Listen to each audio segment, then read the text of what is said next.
Hello there. Welcome to the Poppycock podcast, where I'm still not an expert and the topics still don't matter. Today's episode is going to be a little unorthodox.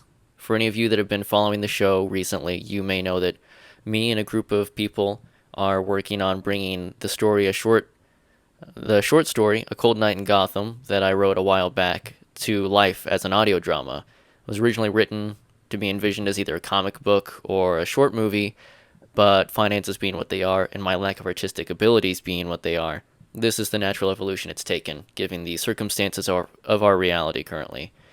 And before you make the big jump from a lighthearted podcast talking about TV and comics and movies to a full-fledged audio drama with music and sound effects and multiple voice actors, multinational voice actors, I might add, we're, pretty highbrow like that.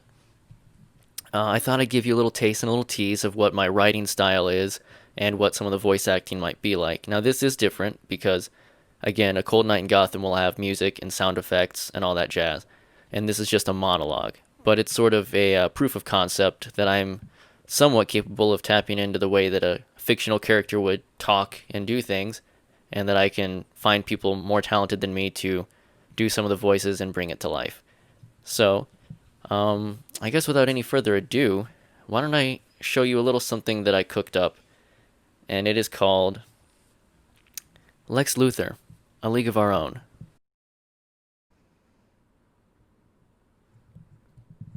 Superman is not a hero, although, I admit, I can see how the uneducated masses might mistake him for one.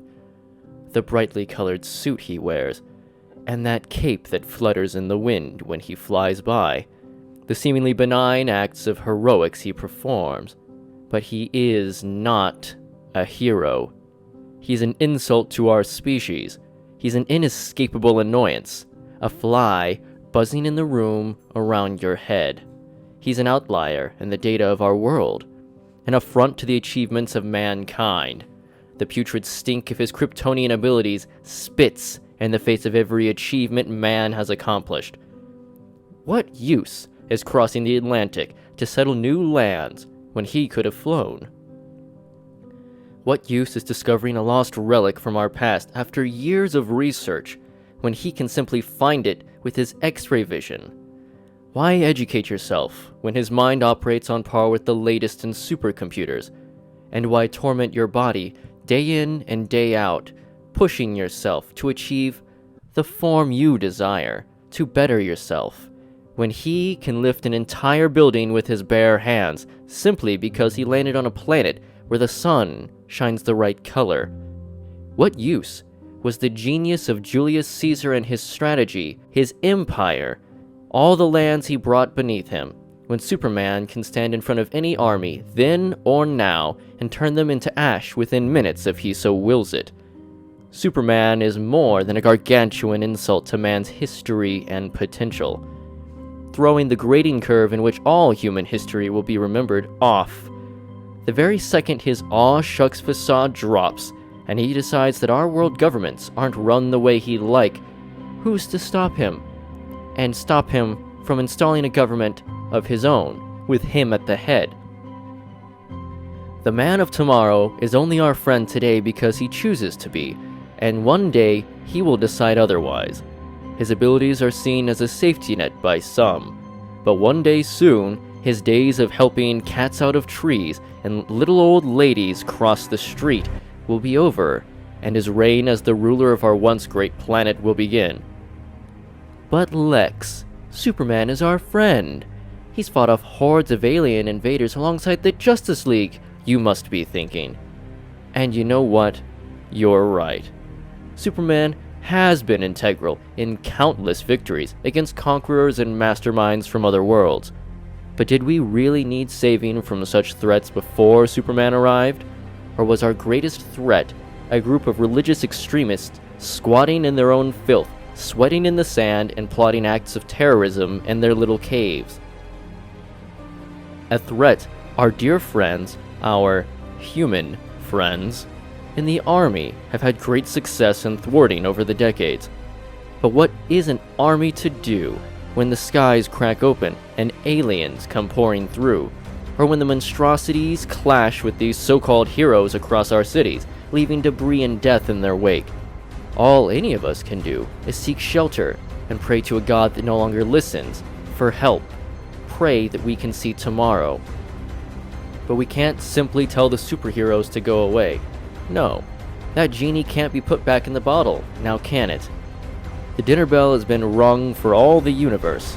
We told them that we had an elite force of heroes, ready to face them, and a treasure trove of technology and resources to be taken, if any of them dares break through our colorful brigade of protectors. And what are these heroes? This so-called league founded upon justice. The alien, with the powers of a god kept unchecked. A paranoid detective from Gotham City, with the world's most advanced surveillance system pointed down at you. The kind of hero that dresses young men in brightly colored outfits and throws them into gunfire while he skulks in the shadows. A man whose greatest enemy is a clown that he can't stop. A goddess from a hidden island that we've never heard of, her intentions as mysterious as the land she claims to represent, and a hodgepodge of various unknowns and untrustable metahumans and aliens, all gathered in one location far outside of your jurisdiction. Trusted to act outside of the law in our best interests, with no incentive to do so and no punishment if they fail to maintain that agreed-upon status quo. If Superman and his ilk don't turn on us, there is still no promise that they will prevail in every battle. What happens when someone or something crashes through their plans and defenses? Our world governments will have continued to grow soft and fat, trusting these costumed heroes to protect them, and our world will be lost within days, if not hours, humanity wiped from the face of our planet. So what will you tell your children?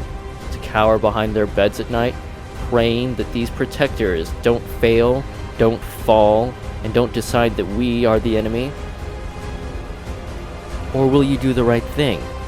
Will you stand up and decide who the gods and protectors will be, and reestablish humans as the top of the food chain? That's why I'm here, because the odds are stacked against humanity, because the individuals you've trusted with your national and worldwide security have no safety nets and no oversight, and because no one else is able to do what I have to do. They won't have the spine or the will to do what is necessary when your perfect world is crushed under the heel of the very people you handed the keys to your kingdoms. Because we deserve a league of our own. I'm not talking about a suicide squad. I'm talking about a group of highly motivated and highly trained men and women. A legion of dedicated individuals with unique abilities and knowledge, prepared for your worst nightmares, ready to kill the boogeyman, to stomp out the evil, when their true nature as your captors becomes more apparent. You may hope that you never need us, but one day very soon you will. And won't you sleep better at night, knowing that when all else fails, you have a backup plan you can trust? That's why I'm here, Mr. President. I'm offering to assemble a team to do what you can't. To save the world from all enemies, foreign and domestic, from Earth and otherwise. So tell me, sir, what do you say? Are you ready to fund the world's only safety net? Or will you be complicit when these heroes doom us all? Okay, well, that was Lex Luthor's pitch to the president of maybe the United States, maybe the Dominican Republic, who knows? It was some president of some part of the world, trying to get funding for the Legion that would eventually become the Legion of Doom, because I think it's realistic that at some point someone in charge would be scared that either the heroes would be kept unchecked, or turn against them, or fail, and they would want someone willing to do things that heroes wouldn't, you know? It's like that Great Justice League episode, where there's a kid with incredible superpowers that is threatening the world, and Amanda Waller wants to go kill the kid, and the superheroes won't do it.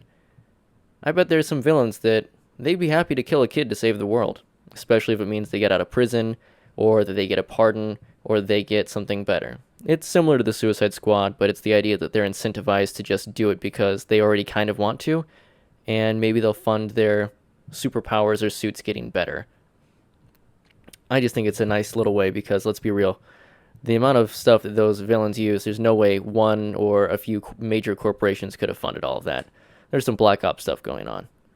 Again, it's just one of those silly things that you can use as supplementary stuff for characters and people that you read about in comics or see in movies or cartoons, and you can either choose to accept it as part of the main story in your head, or you can completely ignore it as an Elseworld story. And that's sort of what the Cold Night in Gotham story is supposed to be. It's a lot of things, there's a lot of twists and a lot of implications that I think help flesh out the overall world of DC Comics, specifically surrounding the Bat family and the Joker.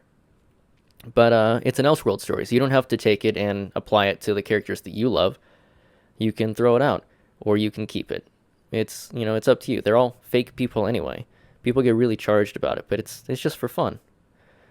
Anyway, yeah. So this has been the Lex Luthor monologue, pitching all of that. Before I go, I'll leave you with this: the Cold Night in Gotham story. It has me voicing narrator 1, 2, 3, 4, 5, maybe 6 people throughout all of it, and then I have 1, 2, 3, 4 people who are voicing other people in it. Some of them are pulling double duty. At least 2 of them are. One of them's doing 2 people. One of them's doing 3. Yeah. So it's going to be interesting. It's not going to just sound like one guy rambling to himself, hopefully. And as a fun fact, whenever I recorded my lines the first time, I did it all in separate takes, like I'm pretty sure like the pros do. And it was a total pain to edit that way, so I ended up just deleting all of it and going back and recording it as one big take, where I switch between multiple officers and the Joker back and forth, and I only edit out the times when I flub a line, which is about every minute and a half or so. And then there's whenever I cough or have to clear my throat. So that's about the only times I get to edit out. So again, we are not pros. I wrote a short story that was okay, and then I beefed it up a little bit for the short story script as an audio drama, and I found some of my friends that I thought could do the parts, and we're making it. And it'll, again, have sound effects and some music behind parts of it, and hopefully when you put it on and you listen to it, you can just disappear into this fictional world and enjoy it. And I think at the end of the day, that's sort of the main focus of a story, is to just, you lose yourself in it a little bit. Maybe you learn something from it, maybe you talk about it later, but at the end of the day, it's really just there to help you escape and look at a different world from a different perspective. So I hope it does just that. It should actually be the next episode coming down the pipeline. That's why I wanted to do this as a teaser before all that happened, as a sort of a transitional segue from regular podcast, especially the ones we just did with Adam, all the way into this, which gets a little bit more serious. There's definitely some humor to it, because the Joker, he's messed up, but he does funny things, just then he takes them too far. So there's some humor to it, but it is about a serial killer dressed as a clown, so it's absurd, but it's not a feel-good story, per se. And, yeah, I hope everyone gets to enjoy it, or at the very least, believes that, hey, if this guy can make something this bad, then I should try what I want to do, because if he can publish this stuff, then surely, since I'm better at this, I can do what I want. More power to you. Anyway, I appreciate you listening.